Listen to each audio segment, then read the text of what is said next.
qui nous entoure et sur les lois qui le régissent. Par exemple, les Grecs pensaient que le monde était divisé en deux parties. Le monde sublunaire, qui comme son nom l'indique, incluait tout ce qui se trouve en dessous de l'orbite de la Lune, et le monde céleste, qui comme son nom ne l'indique pas, inclut tout ce qui se trouve à l'extérieur, le reste de l'univers. De plus, selon Aristote, un savant qui a vécu en 350 avant Jésus-Christ, la Terre était au centre de l'univers. Ils étaient un peu égocentriques, les ancêtres. De plus, selon ce bon vieux Aristote, le monde sublunaire est divisé en 4 éléments principaux. La Terre, l'eau, l'air et le feu. Mais ce monde est corrompu, c'est-à-dire que les sphères sont mélangées. Ainsi, un caillou qu'on lâchera en l'air retournera à sa sphère d'origine, la Terre, tandis que la fumée montera en l'air parce que sa sphère est en altitude. Pour le monde céleste, les règles sont totalement différentes. Les planètes sont enfermées dans des sphères célestes, elles suivent celle-ci, un peu comme une orbite en fait, et gravitent donc uniquement autour de la Terre. Plus tard, un autre savant, Ptolémée, par ses calculs et ses observations, confirme les travaux d'Aristote. Pour expliquer quelques anomalies dans l'orbite des planètes, il invente le concept d'épicycle. En gros, c'est un petit cercle dont le centre est la sphère céleste, et autour duquel tournent les planètes en parallèle avec leur rotation autour de la Terre, ce qui permet de faire coller les calculs aux observations. Et un peu plus tard, la religion catholique arrive et... J'achète votre idée. Elle correspond parfaitement à notre interprétation de la Bible. Pourquoi ne pas l'adopter et brûler pour hérésie quiconque s'y opposerait? Oh, pour les millénaires à venir. Ouais. Je suis si intelligent. La religion et le Moyen-Âge, partenaires du progrès scientifique depuis...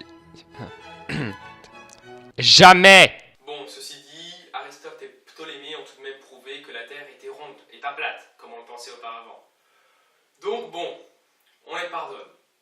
À moitié. Il faudra attendre 1400 ans pour qu'un scientifique polonais du nom de Copernic commence à se poser des questions et à avoir des réponses sans se faire brûler. Bon, en même temps, il y avait de quoi, hein. Le calendrier basé sur le système de Ptolémée commençait à se décaler sérieusement avec la réalité et se barrait même complètement en sucette, ce qui était un tout petit peu chiant pour les saisons quand même. De plus, le nombre d'épicycles nécessaires pour faire coller les observations au système de Ptolémée devenait tellement impressionnant qu'il rendait les calculs complètement impossibles. Et il y avait une étrange correspondance entre les mouvements du Soleil et ceux des planètes.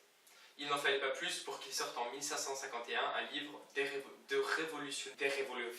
révolutionnibus. Putain, cet accent français de merde. Je sais. Donc, en 1551, dans son livre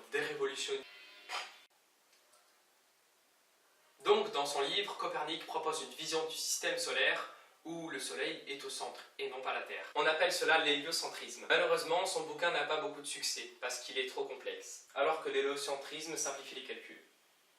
Plus tard dans le siècle, un astronome allemand, Kepler, énonce 3 lois sur le mouvement des planètes. 1. Il n'y a plus d'épicycle, ça complique trop les calculs. À la place, il choisit l'ellipse, qui simplifie absolument tout. 2. Dans leur orbite, les planètes vont plus vite lorsqu'elles sont proches du Soleil, parce que sa gravité est plus importante. Et enfin 3. Il invente l'unité solaire. Il suggère que la gravité est une attraction mutuelle entre deux corps, par exemple la Terre et une pomme, plutôt qu'une tendance naturelle du corps à tomber. Oui, parce qu'avant, les corps voulaient tomber. Littéralement, c'était comme ça qu'on l'expliquait. Et l'accélération, c'était une manifestation du caillou d'aller plus vite vers sa sphère originale.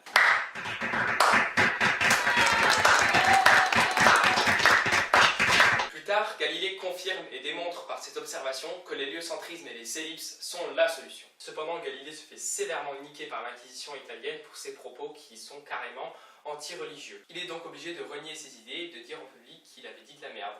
Même si au fond de lui, il a toujours eu la croyance que ce qu'il disait était vrai. Il faudra attendre 1687 et un des plus grands cerveaux que la science ait jamais porté pour faire enfin progresser les choses. Isaac Newton. Cette année-là, il publie un livre, des Principia, dans lequel il expose les 3 premières lois de la mécanique classique. Ouais, en attendant, on sait toujours pas ce que c'est la mécanique classique. Grosso merdo, c'est une science qui décrit la manière dont les corps se déplacent. Loi numéro 1. Tous les objets ont une inertie, qui est une résistance au changement de mouvement. Par exemple, à 90 km/h sur route sèche, la distance de freinage d'une voiture est de 40 mètres. En partie à cause de ce fameux principe d'inertie. Numéro 2. Il s'agit d'une équation très simple. Je vais donc vous l'exposer ici. Elle décrit que la relation entre la force appliquée à un corps de masse m et sa multiplication par l'accélération. Pour ceux qui ont rien compris, retenez simplement que la masse d'un objet influence l'effet d'une pulsion donnée sur son mouvement. Numéro 3. Chaque action a une réaction égale et opposée. C'est ce qui fait décoller nos fusées. Et ouais, nos belles fusées du 20e et du 21e siècle obéissent à des lois qui ont pourtant été énoncées au 17e. Elles décrivent qu'entre deux objets qui ont une masse, il y a une attraction. Une attraction qui dépend de la masse des deux objets en question, de la constante gravitationnelle G, et qui obéit à une loi en carré inverse. En gros, ils sont proches, très forte attirance, mais plus ils s'éloignent, plus l'effet de la gravité diminue. Les lois d'Isaac décrivaient et anticipaient tellement bien les mouvements des planètes qu'elles ont été quasiment tout de suite adoptées par toute la communauté scientifique. Et puisque l'attraction dépend de la masse des deux corps, pourquoi est-ce qu'on nous dit qu'une pomme et un boulet de canon lâchés à la même altitude tombent à la même vitesse? C'est faux, puisque l'attraction dépend de la masse. Ne confond pas la gravitation et l'accélération. En effet, la pomme attire également la Terre, mais ce que nous observons en pratique, c'est l'accélération des corps. En effet, la Terre accélère bel et bien également vers la pomme, mais cette accélération est de 10 puissance moins 7 mètres par seconde au carré. Autant dire que c'est totalement négligeable. Par contre, la pomme, elle, est attirée vers la Terre avec une vitesse d'accélération de 9,81 mètres par seconde, ce qui sera exactement la même chose pour un boulet de canon ou pour un Titanic. Mais c'est moins probable que le Titanic tombe. Bon, en fait, c'est pas tout à fait vrai, parce que les frottements de l'air influent sur la chute d'un corps moins lourd, le ralentissant et le faisant s'équilibrer à une vitesse constante moins élevée que celle d'un corps dense. Les frottements de l'air ralentissent la chute de la pomme, tandis qu'ils ralentissent beaucoup moins la chute de la boule de bowling, qui est plus dense et plus lourde, ou le boulet de canon. L'anecdote inutile mais marrante. D'ailleurs, saviez-vous que si on lâchait une fourmi de 10 000 mètres d'altitude, encore plus haut qu'un avion quoi, et en ne prenant pas en compte le manque d'oxygène extérieur, les orages et le froid, la petite bête arriverait indemne. C'est dû au fait que la fourmi est très légère et que donc les frottements de l'air finissent par compenser l'accélération due à la gravité. Ainsi, la fourmi chutera sur 10 000 mètres à une vitesse très faible et ne se fera absolument pas mal en tombant. C'était l'anecdote inutile mais marrante. En 1971, ce phénomène, la fourmi, non, le fait que les corps chutent tous à la même vitesse dans le vide, c'est le principe d'équivalence. Bref, un astronaute a testé ce principe d'équivalence en lâchant en même temps un marteau et une plume sur la Lune. Et il a démontré ce dont rêvaient Galilée et Isaac Newton, les objets chutent à la même vitesse dans le vide. In my left hand I have a feather. In my right hand a hammer. They'll hit the ground at the same time. How about that? Mais puisque les corps, quelle que soit leur masse, chutent à la même vitesse dans le vide, alors comment t'expliques que la Lune, elle soit en rotation autour de la Terre? Et les satellites, les planètes?